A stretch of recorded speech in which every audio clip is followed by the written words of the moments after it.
Good morning, this is Miss Hillbilly, and I wanted to show you the fabric selection I'm using for my brand new quilt block called Bethlehem's Heart. So I like to fussy cut, and this design is based on 8 repeats. So when you choose fabric, if you're fussy cutting, you have to have at least 8 repeats. So I'm going to show you a little bit of what I'm looking at.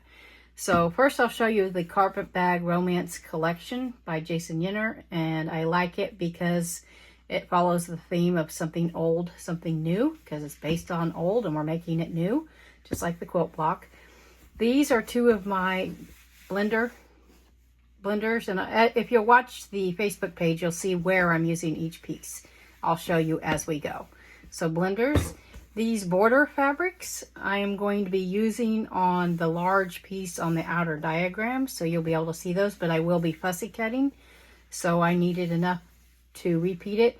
And of course it depends on how many blocks you're using for your quilt. I'm actually making 30 blocks if I can swing it. We will see.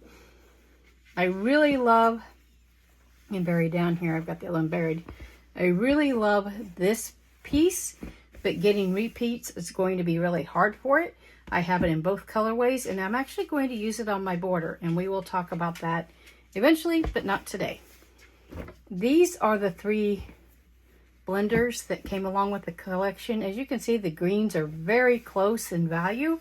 I actually brought in one of Yenter's old designs and used it as well in the quilt, and you all see that. I'll post it in the Facebook group, but it matched really well and matches the greens in the fabric really well.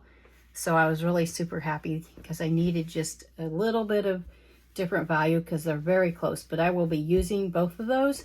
But I also needed something, when you have so much fussy cutting and so much fabric movement going on, you need something to break it up. So a solid, or in this case, I use this cream. It's going to be going in between this crazy fabric, and you can see the cream really breaks it apart well. And the main point of this video is I want to show you this fabric. I'm going to be using this as a fussy cut on this piece right here. This is the 12-inch block size. So for each block, I need 8 repeats. And this is where you have to be really careful about your fabric selection. Can you see this right here in the camera? This pattern right here, I really liked it, and I would have figured out some way to make it work. But even in 2 yards, I don't have 8 repeats. I only have 4 repeats of this design. But if you'll look, I have these on each side.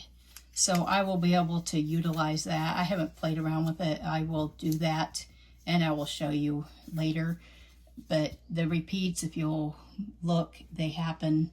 I don't see it there, but you can see there's things here. Even though the color is a little different, you've got to repeat here, and then of course on the top you've got the same thing.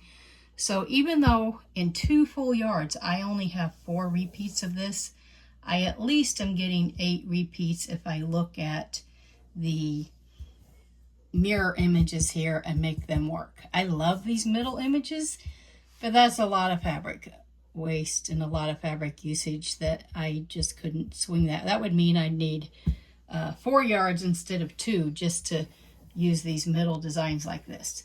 So I will be recutting these in such a way that I'm utilizing these mirror images here, here, here, so I can make this work. I may have to swing 1 more yard of fabric. I will see about that. But if you watch the group, I will show you as we go what fabric I am using where.